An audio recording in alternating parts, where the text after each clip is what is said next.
तो क्लास 12 के previous year question में स्टार्ट करने जा रहे हैं अपना 6th लेक्चर। इससे पहले 5 ऑलरेडी अपलोड हो चुके हैं, जिसने नहीं देखे वो देख सकता है। पहला क्वेश्चन है explain why FeCN63 minus is an inner orbital complex whereas FeH2O6 positive is an outer orbital complex. तो पहले हम जो है ड्रॉ ही करेंगे इसको। FeCN63 माइनस, तो सबसे पहले तो हमको इसकी ऑक्सीडेशन स्टेट निकालनी आनी चाहिए। मेटल की रहेगी X प्लस, यहाँ रहेगा प्लस, एक साइनाइड की होती है -1, तो 6 साइनाइड की होगी -6 इक्वल्स टू ओवरऑल चार्ज कितना कॉम्प्लेक्स है -3। तो x की वैल्यू यहाँ से सॉल्व करके आएगी x -6 इक्वल्स टू -3, x आएगा मेरा +3। तो Fe जो है हमारा +3 ऑक्सीडेशन स्टेट में प्रेजेंट है। सेम अगर हम यहाँ चेक करेंगे FeH2O6 में, तो यहाँ पर भी ऑक्सीजन स्टेट में +3 आएगी। क्यों? x को मेटल की मान ली हमने x, वाटर हमारा न्यूट्रल लिगेंड है तो इसकी रहेगी 0, और ओवरऑल चार्ज कितने कॉम्प्लेक्स पे इक्वल्स टू +3 का, तो x आ गया यहाँ से भी +3। अब हमको बनाना है, आयरन होता है हमारे पास 3d6 4s2। इलेक्ट्रॉनिक कॉन्फिडेंस सबकी याद होनी चाहिए। Fe3 पॉजिटिव, तो 2 इलेक्ट्रॉन S से जाएंगे। जब भी हम इलेक्ट्रॉन्स को रिमूव करेंगे तो पहले S वाले इलेक्ट्रॉन्स को ही रिमूव करना है। तो 3d5 4s0, और यहाँ पर भी अगर हम बनाएंगे तो सेम ही रहेगा 3d6 4s2। Fe+3 में रहेगा 3d5 4s0। अब हम पहले एक एक करके इसको सॉल्व करेंगे।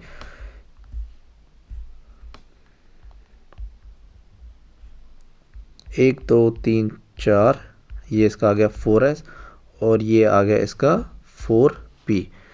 तो यह है इसका 3d 4s 4p। 5 इलेक्ट्रॉन कैसे होंगे? सीधा भरने हैं, पेयरिंग हमको नहीं करानी है जब हम फ्री मेटल में भरेंगे। अब जब साइनाइड ग्रुप आएगा, साइनाइड इस पे लिगेंड अटैक करने आएगा, तो साइनाइड हमारे पास क्या होता है? स्ट्रॉन्ग फील्ड लिगेंड होता है, तो ये कर देगा पेयरिंग स्टार्ट हमारी। तो हमारे 2 तो ऑर्बिटल एम्प्टी रह जाएंगे, ये 2 को एम्प्टी कराएगा ये, और इन तीनों में हमारे क्या भरने हैं? हमको इलेक्ट्रॉन। तो ये इसने करा दी यहाँ पर पेयरिंग 3d5 हमारी। फिर हमारा 4s एम्प्टी था और 4p भी ऑलरेडी हमारा एम्प्टी था। अब अंदर के ये 2 d ऑर्बिटल, एक s और 3p आके फॉर्म करेंगे एक नया हाइब्रिड ऑर्बिटल। ये 3d ऐसे ही रहेगा, 3d5 1 2 3 4 5, 3d5 ऐसे ही है। एक नया हमको हाइब्रिड ऑर्बिटल का फॉर्मेशन देखने के लिए मिलेगा। 1 2 3 4 5, 1 2, देखो 1 2 3 4 5 6 ऑर्बिटल आए हमारे पास। तो हाइब्रिड ऑर्बिटल में कितने ऑर्बिटल होंगे हमारे पास? 6 ही होंगे। कौन कौन से? 2 d के, 1 s का, 3 p के। तो हाइब्रिडाइजेशन होगी हमारी D2sp3। अब एक साइनाइड जो है लिगेंड डोनेट करता है 2 इलेक्ट्रॉन, तो 6 साइनाइड लिगेंड कितने करेंगे? 12 इलेक्ट्रॉन। बस अब इन 12 इलेक्ट्रॉन को यहाँ पे फिल कर देना है। 1 2 3 4 5 6 8 9 10 11 12। अब हम देख पा रहे हैं हमारा जब कॉम्प्लेक्स का फॉर्मेशन हो गया है FeCN6 3 पॉजिटिव, तो यहाँ पे हमको एक अनपेड इलेक्ट्रॉन देखने के लिए मिल रहा है। अच्छा, यहाँ मैग्नेटिक मोमेंट पूछा, इसने पूछा है कि why is an inner orbital complex. Inner orbital हमारे पास क्यों बोल रहे हैं इसको? इसका इनर डी ऑर्बिटल हमने यूज़ कर लिया है। या हमने क्या, साइनाइड ने जो है इसका इनर डी ऑर्बिटल को यूज़ किया है, इसलिए हमारे पास ये क्या है? Inner D orbital complex.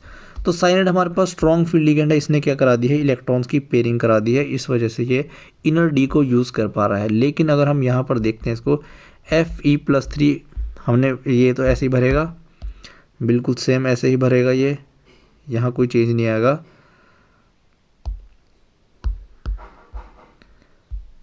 तो इसको ऐसे ही रहने देते हैं, यहाँ पे जगह नहीं है, काम करते हैं, इसको नीचे करता हूँ मैं सॉल्व ना। FeH2O6 3 पॉजिटिव,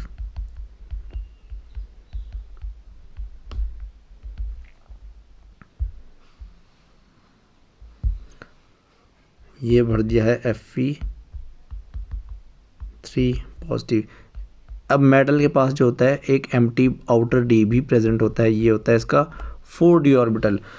साइनाइड ने क्या करा था? जब आया था इलेक्ट्रॉन्स की पेयरिंग करानी स्टार्ट कर दी थी इनर ऑर्बिटल्स में इसने यहाँ इसको यहाँ डाला, इसको यहाँ डाला, लेकिन वाटर जो हमारा है वीक फील्ड लिगेंड है वो पेयरिंग नहीं करा पाता, उसको जो है बाहर के डी ऑर्बिटल यूज़ करने पड़ते हैं। तो यहाँ से एक एस 3 पी के और ये बाहर का 4D वाला एलिमेंट जो है ऑर्बिटल जो है इसको हाइब्रिडाइजेशन में यूज़ करना पड़ेगा। तो ये वाला ऑर्बिटल तो ऐसे ही रहेगा 1 2 3 4 5। यहाँ से जो हाइब्रिड ऑर्बिटल बनेगा हमारा ये बनेगा sp3d2। वो क्या था हमारे पास d2 sp3 और यहाँ पे है हमारा sp3d2। यहाँ हमने d कौन सा यूज़ किया 4D वाला यूज़ किया है, इधर हमने d कौन सा यूज़ किया था 3D वाला d को यूज़ किया था, इनर d को यूज़ किया था। ये 4D को बोलते हैं हम आउटर d। बस यहाँ पे भी क्या कर देना है 12 इलेक्ट्रॉन को फिल कर देना है। एक ऑक्सीजन कितने बनेगा, एक ऑक्सीजन अपने एक लोन पे डोनेट करता है, मतलब कि 2 इलेक्ट्रॉन को डोनेट करता है। तो 6s2 कितना डोनेट करेंगे 12 इलेक्ट्रॉन। तो ये हो जाएगा हमारे पास sp3 और ये हो जाएगा आउटर d ऑर्बिटल कॉम्प्लेक्स। दोनों ही कैसे होंगे पैरामैग्नेटिक होंगे, क्योंकि यहाँ पर भी क्या है अनपेड इलेक्ट्रॉन है, यहाँ पर भी अनपेड इलेक्ट्रॉन है। इसने क्वेश्चन में पूछा नहीं है कि पैरामैग्नेटिक है डायमैग्नेटिक, पर मैं बता रहा हूँ समझाने के लिए कि अनपेड इलेक्ट्रॉन प्रेजेंट है तो ये कैसा हो जाएगा पैरामैग्नेटिक। नेक्स्ट क्वेश्चन हमारे पास सॉल्यूशन चैप्टर से। At the same temperature CO2 gas is more soluble in water than H2O। बोल रहा है CO2 का अगर हम डिजोल्व करते हैं वाटर में तो CO2 ज़्यादा डिजोल्व रहती है ऑक्सीजन के कंपैरिजन में। Which one of them will have higher value of Henry constant. अब अगर हम फॉर्मूला देखते हैं हेनरी कांस्टेंट का, तो pressure of CO2 directly proportional equals to Henry constant into में mole fraction of CO2। Same formula अगर हम लगाएंगे ऑक्सीजन के लिए तो हेनरी कांस्टेंट ऑफ ऑक्सीजन, और यहाँ आएगा, इसको मैं ऐसे लिखता हूँ KCO2 ही लिख लेता हूँ, यहाँ KO2 और XO2। अब हेनरी कांस्टेंट के लिए जब हम पढ़ते हैं तो जितना ज़्यादा हमारे पास हेनरी कांस्टेंट होता है उतनी ही कम क्या होती है उसकी सॉल्युबिलिटी या फिर मोल फ्रैक्शन, एक ही बात है। हेनरी कांस्टेंट जितना कम होगा हमारे पास उसकी सॉल्युबिलिटी क्या होगी उतनी ज़्यादा देखने के लिए मिलेगी। तो यही बोल रहा है हमको, इस सॉल्युबिलिटी से बोल दिया उसने कि CO2 मोर सॉल्युबल है, इसका मतलब CO2 का हेनरी कांस्टेंट क्या है कम है। ऑक्सीजन कम सॉल्युबल है तो ऑक्सीजन का हेनरी कांस्टेंट क्या है ज़्यादा है। तो इसका आंसर क्या हो जाएगा हेनरी कांस्टेंट CO2 का कम है इसलिए वो ज़्यादा सॉल्युबल है, और ऑक्सीजन का हेनरी कांस्टेंट ज़्यादा है इसलिए वो क्या है कम सॉल्युबल है। 1 मार्क्स में क्वेश्चन पूछा गया था। नेक्स्ट है हमारे पास, ये भी इंपॉर्टेंट क्वेश्चन है। How does the size of blood cells change when placed in an aqueous solution containing more than 0.9%, मतलब मोर देन 0.9% NaCl का अगर सॉल्यूशन प्रिपेयर है हमारे पास। ये हमारे पास क्या है, एक हमने सॉल्यूशन प्रिपेयर कर दिया, इसमें हमने ब्लड सेल रख दिया है। यहाँ पे क्या है NaCl प्लस H2O। यहाँ पर भी 3 कंडीशन होती है हमारे पास। पहली कंडीशन है अगर हम सेल को रखेंगे किसमें फ्रेश वाटर में, दूसरी है अगर हम रखेंगे ग्रेटर देन 0.9% NaCl में, थर्ड है अगर हम उसको रखेंगे इक्वल टू 0.9% NaCl सॉल्यूशन में। अगर फर्स्ट केस आता है फ्रेश वाटर में जो हम रखते हैं यहाँ से, तो बाहर जो फ्रेश वाटर है हमारे पास H2O, ये केस कब ले रहा हूँ मैं फर्स्ट वाला केस फ्रेश वाटर वाला, तो सिर्फ वाटर जो है सेल के अंदर ट्रैवल करना स्टार्ट कर देता है, ऑस्मोसिस ही इसका रीज़न होता है। और जब सेल अंदर जाएगा तो ब्लड जो है हमारे पास एक्सपेंड करना स्टार्ट कर देगा, मतलब ब्लड नहीं ब्लड सेल जो उसका साइज़ बढ़ना स्टार्ट कर देगा। इसलिए बोलते हैं कि अगर ज़्यादा वाटरी कंसंट्रेशन हो जाए बॉडी में तो सेल जो है बर्स्ट होने की कंडीशन भी पैदा हो जाती है। दूसरा केस है अगर हमारे पास सॉल्यूशन क्या है 0.9% NaCl, जैसा कि हमने देखने के लिए यहाँ पे प्रिपेयर किया है, तो सेल के अंदर भी वाटर प्रेजेंट है, ये यहाँ से बाहर जाना स्टार्ट करेगा थ्रू ऑस्मोसिस, और जब वाटर कंटेंट बाहर जाएगा तो सेल हमारा जो है श्रिंक करना स्टार्ट कर जाएगा। तो इस केस में तो हमारा आंसर क्या है, जो ब्लड सेल है वो श्रिंक करेगा। लेकिन अगर हम 0.9% इक्वल के कंसंट्रेशन रखते हैं तब सेल का ना वाटर बाहर जाता है ना ही सॉल्यूशन से वाटर बाहर जाता है, साइज रहता है बिल्कुल सेम। इसको भी 3 केस है हमारे पास, ये याद रखना। फिर एक क्वेश्चन है 1 मार्क्स में, why are equimolar solution of sodium chloride, मतलब कि 1 mole of sodium chloride NaCl और 1 मोल ऑफ क्या ले लिया हमने ग्लूकोज C6H12O6 हमने ले लिया है ग्लूकोज। अगर हम इसका ऑस्मोटिक प्रेशर नापे पाई इक्वल्स टू CRT, जब हमने कॉलिगेटिव प्रॉपर्टी बोली थी, हमने कहा था नंबर ऑफ पार्टिकल पे डिपेंड करती है। तो यहाँ पे इसने बोला 1 मोल हमने ग्लूकोज भी लिया और 1 मोल सोडियम क्लोराइड भी लिया, तो यहाँ पे हमारा जो है ऑस्मोटिक प्रेशर सेम क्यों नहीं आया। या कोई और कॉलिगेटिव प्रॉपर्टी पूछ लिया अगली बार वो कि डिप्रेशन फ्रीजिंग पॉइंट NaCl में ज़्यादा क्यों देखने के लिए मिला, बॉइलिंग पॉइंट ज़्यादा देखने के लिए क्यों मिला। तो इसका रीज़न है, देखने के लिए तो हमको ने 1 मोल ही लिया है, लेकिन 1 मोल क्या कन्वर्ट हो रहा है Na पॉजिटिव, मतलब 1 मोल ऑफ NaCl कन्वर्ट हो रहा है Na पॉजिटिव और Cl माइनस। तो हमारे पास टोटल 1 मोल Na पॉजिटिव और 1 मोल Cl नेगेटिव, मतलब कि 2 मोल हमारे पास क्या हो गए, 2 मोल ऑफ आयंस हमारे पास हो गए तैयार जब हमने इसको वाटर में डिसोसिएट किया। लेकिन यहाँ पर ये ग्लूकोज तो डिसोसिएट होता नहीं है, तो ये तो हमने 1 मोल लिया था और लास्ट में भी 1 ही मोल है।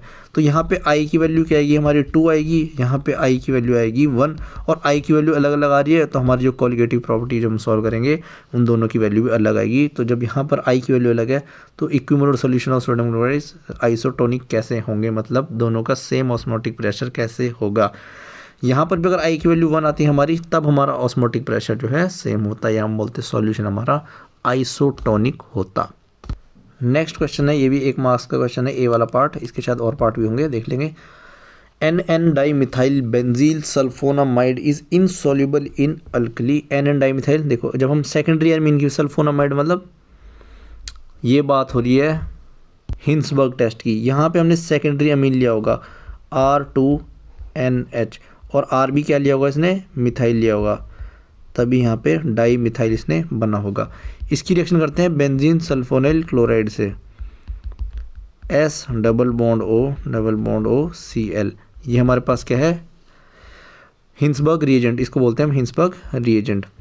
नाइट्रोजन के पास लोन पेयर प्रेजेंट है और यहाँ पे हमको क्या दिखा रहा है, इलेक्ट्रोफिलिक सेंटर दिखाई दे रहा है, ऑक्सीजन पर रहेगा पार्शियल नेगेटिव चार्ज। नाइट्रोजन को लोन पेयर अटैक करेगा इस जगह पर, Cl यहाँ से जाएगा बाहर और फॉर्मेशन क्या हो जाएगा हमारे पास, S double bond O N MEH और नाइट्रोजन पे आ जाएगा पॉजिटिव चार्ज। जो Cl माइनस बाहर आएगा इसको ये वाला प्रोटॉन खिला दो, ये न्यूट्रल हो जाएगा, हमारे पास बन जाएगा HCl और यहाँ से हाइड्रोजन बाहर, नाइट्रोजन भी हो गया न्यूट्रल। नाइट्रोजन के पास बचे हैं 2 लोन पेयर्स। अब वो बोल रहा है इनसॉल्युबल क्यों होता है। अगर हम प्राइमरी अमीन लेते हैं यहाँ पे, अगर यहाँ पे हम NH ले लेते तो यहाँ पे हमारे पास आंसर में क्या बचता है, 1 हाइड्रोजन बचता है और 1 लोन पेयर बचता है। ये हमारे पास प्राइमरी अमीन वाला क्या होता है, सॉल्युबल होता है एल्कली में। क्यों, क्योंकि जब हम इसके पास NH डालते हैं ये इसको पकड़ लेता है और हमारे पास जनरेट करता है नेगेटिव चार्ज। तो जब तक यहाँ पर हाइड्रोजन प्रेजेंट होता है, हमारे पास एसिडिक H प्रेजेंट होता है, तब तक ये हमारे पास सॉल्युबल होता है एल्कली में।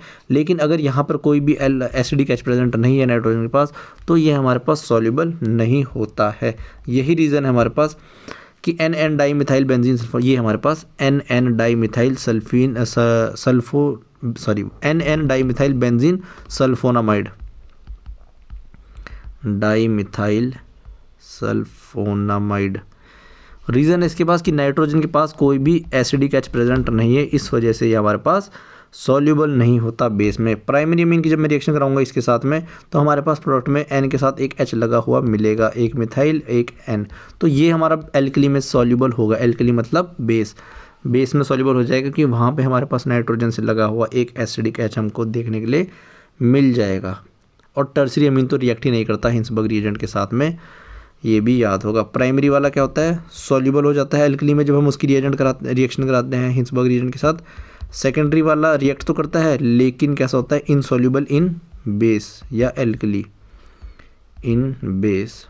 और टर्सरी वाला तो नो रिएक्शन, हिंसबर्ग रिएजेंट के साथ ही रिएक्शन नहीं करता है। ये टेस्ट होते हैं प्राइमरी, सेकेंडरी और टर्सरी को डिफरेंशिएट करने के लिए। दूसरा है हमारे पास does not undergo Friedel Crafts reaction. तो एनिलीन क्या होता है हमारे पास, बेंजीन से लगा हुआ NH2 ग्रुप। तो फ्रीडल-क्राफ्ट एसाइलेशन और एल्काइलेशन क्यों नहीं करता, क्योंकि हमको वहाँ यूज़ करना पड़ता है AlCl3 एनहाइड्रस और साथ में क्या लेते हैं CH3 या फिर कोई भी RCl या फिर RC डबल बॉन्ड OCl, इन दोनों में से कोई लेते हैं। ये वाला लेते हैं तो हम बोलते हैं एल्काइलेशन, एल्काइल ग्रुप के एडिशन। अगर हम एसाइल ग्रुप के एडिशन कराते हैं तो हम उसे बोलते हैं एसाइलेशन। लेकिन यहाँ पे क्या होता है, हमारे पास AlCl3 है, लुईस एसिड, ये इलेक्ट्रॉन डेफिशिएंट स्पीशीज है, नाइट्रोजन इलेक्ट्रॉन स्पीशीज है, अटैक करता है इसके ऊपर और एक सॉल्ट का फॉर्मेशन हमारे पास देखने के लिए मिल जाता है, NH2 पॉजिटिव AlCl3 माइनस, ये हमारे पास बन जाता है सॉल्ट। अब ये सॉल्ट कैसे एक्ट करता है, जो नाइट्रोजन पे पॉजिटिव चार्ज है ना, ये एक्ट करता है as a electron withdrawing group, ये बेंजीन रिंग से इलेक्ट्रॉन डेंसिटी अपनी तरफ खींचना स्टार्ट कर देता है, तो इलेक्ट्रोफाइल पर अटैक ही नहीं करता आगे ये। तो सॉल्ट फॉर्मेशन का जो हमारा रीज़न है, यही रीज़न है कि एनिलीन जो है फ्रीडल क्राफ्ट रिएक्शन में पार्टिसिपेट ही नहीं करता है। नेक्स्ट क्वेश्चन हमारे पास, write the chemical reaction involved in Gabriel phthalimide reaction. तो हमने क्या लिया, पहले थैलीमाइड को लिया। तो थैलेमाइड का स्ट्रक्चर याद रखना, पहले बेंजीन रिंग है, उसके साथ लगा हुआ है C double bond O group, और इस साइड भी क्या लगा है, C double bond O group, और दोनों को कंबाइन कर देना है किससे, NH से। अब नाइट्रोजन से लगा हुआ हाइड्रोजन होता है हमारे पास काफ़ी एसिडिक नेचर का, तो OH माइनस आएगा, बेस से अटैक करेगा यहाँ पर, कन्वर्ट हो जाएगा H2 में और जनरेट हो जाएगा नाइट्रोजन के ऊपर नेगेटिव चार्ज। तो नाइट्रोजन पर नेगेटिव आया, K पॉजिटिव क्या है इसका, काउंटर आयन है हमारे पास। अब यहाँ हमने क्या करा, कोई भी एल्काइल हैलाइड ले ली, primary alkyl halide, N minus attack करेगा इस R पे, यहाँ से X माइनस जाएगा रिएक्शन से बाहर, प्रिपेयर हो गया हमारा NR। अब हमारे पास फर्स्ट टाइम में OH माइनस ने क्या करा, एक्ट करा एज अ बेस का, H पॉजिटिव को बाहर निकाल लिया। अब यहाँ हमारे पास रिएक्शन में एसिडिक H कोई बचा नहीं है, तो OH माइनस अटैक करेगा एज अ न्यूक्लियोफाइल, तो एक बार वो यहाँ अटैक करेगा, बॉन्ड ओपन क्लोज, और इस बॉन्ड को ब्रेक कर देगा। सेकेंड टाइम फिर यहाँ अटैक करेगा, बॉन्ड ओपन क्लोज, और इस बॉन्ड को वापस से ब्रेक कर देगा। तो OH माइनस क्या करेगा, यहाँ पर लग जाएगा OH, और यहाँ पर भी क्या लग जाएगा OH, और ये दोनों क्या हो जाएंगे, बॉन्ड ब्रेक, मतलब NR माइनस का फॉर्मेशन होगा पहली बारी में, वो हाइड्रोजन ले लेगा तो NRH, तो लास्ट में हमारे पास क्या बचेगा, RNH2 प्राइमरी अमीन की फॉर्मेशन हमको देखने के लिए मिलेगी। और ये हमारे पास क्या लग गया, OH माइनस जो लगा था, अब देखो OH माइनस लगा हुआ होगा, फिर OH माइनस होगा, वो अटैक करेगा यहाँ से, एसिडिक एसिड हो जाएगा क्योंकि कार्बोक्सिलिक एसिड बनेगा, OH होगा, तो फिर आगे क्या होगा, OH माइनस आगे अटैक कर लेगा इस पर और सॉल्ट में इसको कन्वर्ट कर देगा, तो O minus K positive, K positive क्या है, काउंटर आयन। इसको न्यूट्रल, इसकी हमारा काम का वैसे है नहीं, हमारा काम का बस ये था प्राइमरी अमीन, ये हमको आंसर में लिखना है। तो गैब्रियल थैलामाइड रिएक्शन में ये ध्यान रखना, हर एक स्ट्रक्चर इंपॉर्टेंट है। फर्स्ट स्टेप में हमने क्या करा, KH का रिएक्शन कराया एसिडिक एसिड निकालने के लिए, फिर एल्काइल हैलाइड हमने इसको दी, तो एल्काइल हैलाइड पर अटैक हुआ, X माइनस गया यहाँ से बाहर, फिर हमने क्या किया, OH की मदद से इस वाले बॉन्ड को, दो बॉन्ड को ब्रेक कर दिया, और हमारे पास क्या लग गया, RNH2। H कैसे लगा होगा, हमारा वर्कअप के द्वारा हमारा लगा होगा। नेक्स्ट क्वेश्चन है हमारे पास, how will you convert aniline to para bromo aniline. अगर हम क्या करते हैं, एनिलीन की डायरेक्ट ब्रोमिनेशन कराते हैं NH2 और हम डालते हैं Br2, तो ये हमारे पास क्या देता है, ट्राई सब्स्टिट्यूटेड ब्रोमिनेशन हमको देखने के लिए मिलता है। यहाँ पर भी Br, यहाँ पर भी Br, यहाँ पर भी Br। लेकिन अगर हमको सिर्फ पैरा पोजीशन पे ब्रोमिनेशन कराना हो तो पहले हम ऐसे डायरेक्ट रिएक्शन ना करा के हम क्या करते हैं, अच्छा इसका पहले रीज़न समझा देता हूँ ऐसा होता क्यों। हमारे पास जो एनिलीन का जो नाइट्रोजन ग्रुप है यहाँ पर, इसका लोन पेयर जो है बेंजीन रिंग को इतना हाईली एक्टिवेट कर देता है कि ये ब्रोमिनेशन क्या कराता है, तीनों पोजीशन पे, दो ऑर्थो पोजीशन और एक पैरा पोजीशन पे क्या कराता है, ब्रोमिनेशन। तो हमको इससे बचने के लिए क्या करना पड़ेगा, इस इलेक्ट्रॉन का कुछ जुगाड़ बिठाना पड़ेगा। हम क्या बिठाएंगे इसमें, इसकी प्रोटेक्शन कर देंगे कैसे, या तो हम यूज़ करेंगे एसिड क्लोराइड का, या फिर हम चलो एसिड क्लोराइड का यूज़ करते हैं हम, CH3C डबल बॉन्ड OCl मैंने ले लिया है। अब यहाँ पर एस्टर भी ले सकते हैं इसकी जगह पे, और एनहाइड्रेट का यूज़ भी कर सकते हैं। बुक्स में जो है एनहाइड्रेट का यूज़ लिखा हुआ है। यहाँ पे पार्शियल पॉजिटिव और यहाँ पे रहेगा पार्शियल नेगेटिव, कलर चेंज करना पड़ेगा, partial negative partial positive charge. अब लोन पेयर अटैक करेगा इस पोजीशन पे और यहाँ से Cl जाएगा बाहर। फॉर्मेशन क्या होगा हमारे पास, NHC डबल बॉन्ड OCH3। वैसे तो ये ऐसे बनेगा H पॉजिटिव, पर मैं इसको डायरेक्टली न्यूट्रलाइज करके दिखा रहा हूँ क्योंकि सबको ही पता है ये हाइड्रोजन को हम मतलब हम नाइट्रोजन या ऑक्सीजन किसी भी चार स्पीशीज नहीं दिखाते। वैसे रिएक्शन को बेस के उसमें भी यूज़ कर सकते हैं, पिरिडिन बेस में। वो बेस क्या करेगा, यहाँ से H पॉजिटिव को बाहर निकाल लेगा और नाइट्रोजन हो जाएगा न्यूट्रल। तो उसमें हमें इतनी ज़रूरत होती नहीं है दिखाने की, ऑर्गेनिक केमिस्ट्री में सबको पता ही होता है कि न्यूट्रलाइज अपने आप हो जाती हैं रिएक्शंस। नेक्स्ट टाइम में अब ये लोन पेयर क्या कर दिया मैंने, इसको यहाँ पर बिजी कर दिया इसके साथ। अब लोन पेयर यहाँ पर भी बिजी है और उस दूसरी पोजीशन पर भी बिजी है। इसको दूसरे कलर से दिखाता हूँ। पहले हमारा क्या करता था, लोन पेयर इतनी ज़्यादा एक्टिवेट कर दे रहा था बेंजीन रिंग को, फिर हमने जुगाड़ निकाला, इसकी प्रोटेक्शन कराई। अब हमने क्या कर दिया, इसके लोन पेयर को यहाँ पर भी बिजी कर दिया और यहाँ पर भी बिजी कर दिया रेजोनेंस में। अब इसकी रिएक्टिविटी जो है लोन पेयर की कम होगी। अब ये बेंजीन रिंग को इतना हाईली एक्टिवेट नहीं कर पाता जितना ये पहले कर रहा था। बस इसी का मौका का फ़ायदा उठा के हमने इसको Br2 डाला और हमारे पास जो प्रोडक्ट बनेगा वो NHC डबल बॉन्ड OCH3 और पैरा पोजीशन पे क्या लग जाएगा, ब्रोमिनेशन। एक प्रोडक्ट हमको ऑर्थो वाला पोजीशन का भी मिलेगा, लेकिन ऑर्थो में क्या होता है हमारे पास यहाँ पे ग्रुप के साथ हिंड्रेंस हमको देखने के लिए मिलती है, तो ये काफ़ी माइनर बनता है, इसलिए मैं सिर्फ पैरा वाला ही लिख रहा हूँ। और उसने रिएक्शन पूछा भी सिर्फ पैरा वाला ही है। अगर ऑर्थो वाला पूछेगा तो हम ऑर्थो वाला बना देंगे, इसमें कोई दिक्कत नहीं है। अब हमको चाहिए था यहाँ पर एनिलीन और यहाँ पर क्या है NHCOCH3। अब ब्रोमिनेशन के बाद हमको इसको हटाना पड़ेगा ग्रुप को। कैसे हटाएंगे, या तो हम OH माइनस यानी बेसिक मीडियम में NaOH या फिर H3O पॉजिटिव, कैसे भी इन दोनों में से कोई सा भी, या तो मैं बेस का यूज़ कर सकता हूँ या मैं एसिड का यूज़ कर सकता हूँ। ये इसको डी प्रोटेक्ट कर देगा इस ग्रुप को और ये वापस कन्वर्ट हो जाएगा हमारे पास NH2 में और यहाँ लग जाएगा ब्रोमीन फंक्शनल ग्रुप। अच्छा क्वेश्चन था मेरे हिसाब से। पहले अगर उसने ट्राई सब्स्टिट्यूट वाला पूछ लिया तब तो हमको डायरेक्ट ब्रोमिनेशन करानी है, तब कोई जुगाड़ बिठाने की ज़रूरत नहीं है। ये सब ताम झाम हमको काम करना पड़ता है जब हमको एक ही पोजीशन पे ब्रोमिनेशन करानी होती है। नेक्स्ट क्वेश्चन हमारे पास, एक बेंजीन डाईएजोनियम सॉल्ट हमारे पास गिवन है, रिएक्शन करानी है इसकी HbF4 के साथ में।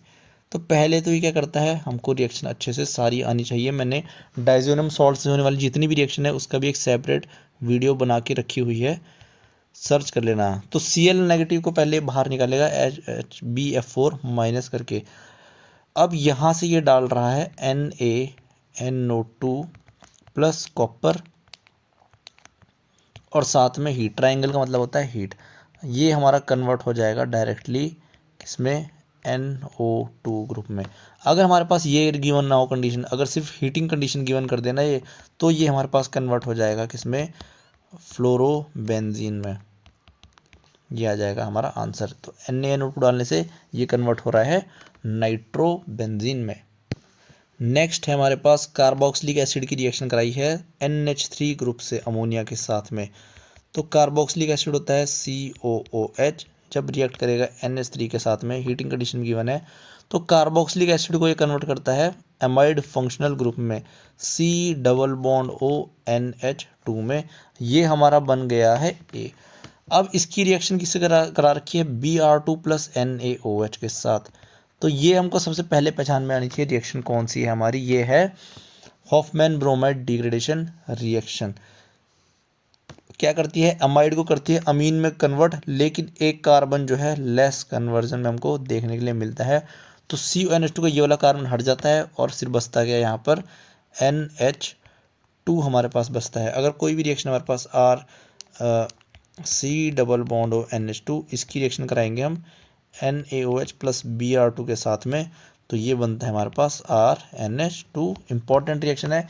एक नेम रिएक्शन की मैंने सेपरेट सीरीज़ वो भी अपलोड कर रखी है, जिसमें सिर्फ और NCERT की जितनी भी नेम रिएक्शन है उसमें सारी मैंने एक जगह पे लिख के अपलोड कर रखी है, वो भी आप सर्च कर सकते हैं।